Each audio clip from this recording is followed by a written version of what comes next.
خلف الحجرات وصاحوا عليه: يا محمد اخرج إلينا حتى نفاخرك.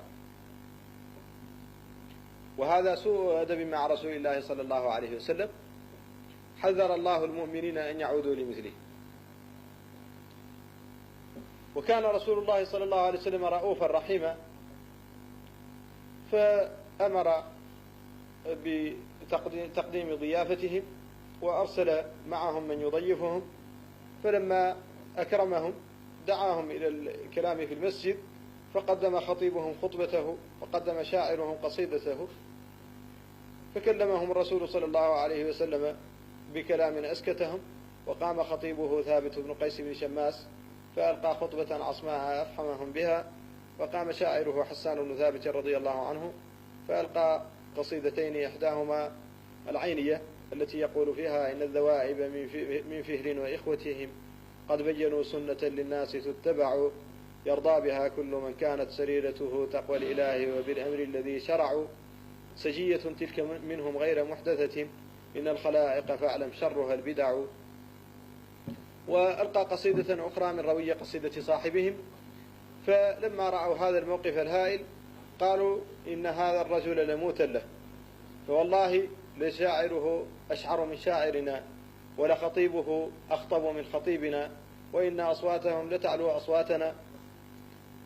فآمنوا وبايعوا، وكان بعضهم يعرف رسول الله صلى الله عليه وسلم ببعض، فجاء الزبرقان ليقدم عمرو بن الأهتم فقال: يا رسول الله، هذا سيدنا وابن سيدنا، وهو من أجاود العرب وكرمائهم وفصحائهم، فكأنه لم يكثر، فقال عمرو: يا رسول الله، قد عرف في أكثر مما قال، ولكنه حسدني.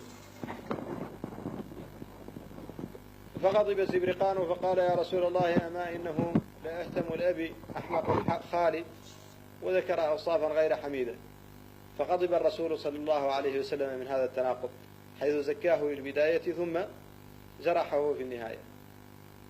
فقال قال الزبرقان لما رأى الغضب في وجه رسول الله صلى الله عليه وسلم، قال: يا رسول الله، والله ما كذبت في الأولى ولقد صدقت في الثانية، ولكنني رضيت فقلت أحسن ما علمت، وغضبت فقلت أسوأ ما علمت. فقال رسول الله صلى الله عليه وسلم: إن من البيان لسحرا، وإن من الشعر لحكمة.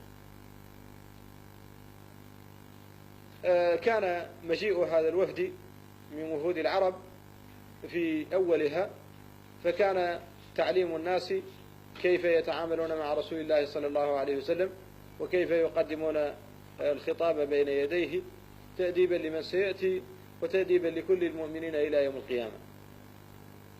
فلذلك قال: إن الذين ينادونك وهم هؤلاء بأعيانهم، والأمر يشمل أيضا كل من يفعل مثل ما فعلوا، لأن آيات الوعد والوعيد في القرآن وإن كان كثير منها نزل على أسباب مخصوصة، إلا أن ذلك لا يقتضي خصوص الحكم، بل يكون الحكم شاملا لكل من اتصف بهذه الصفات. كثير من الناس يقول: كيف تقرأ هذه الآية وتوردها في وقد نزلت في كفار قريش مثلا، أو في كفار بني تميم؟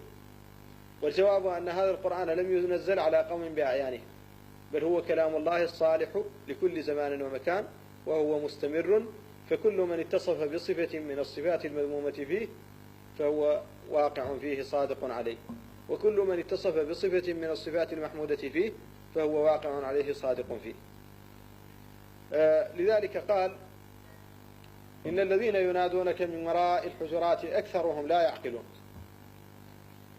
لا يعقلون يمكن أن يكون هذا نفيا للعقول عنهم، معناه عقولهم لا تصل إلى حد الإدراك، فلذلك لا يفهمون أوجه الكلام، ولو كانوا يعقلون لتأدبوا مع رسول الله صلى الله عليه وسلم.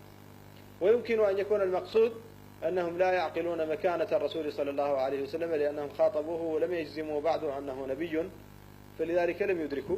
وإن كان فيهم من العقلاء من اشتهر عقله كالزبرقان بن بدر مثلا، فهو من العقلاء المشاهير،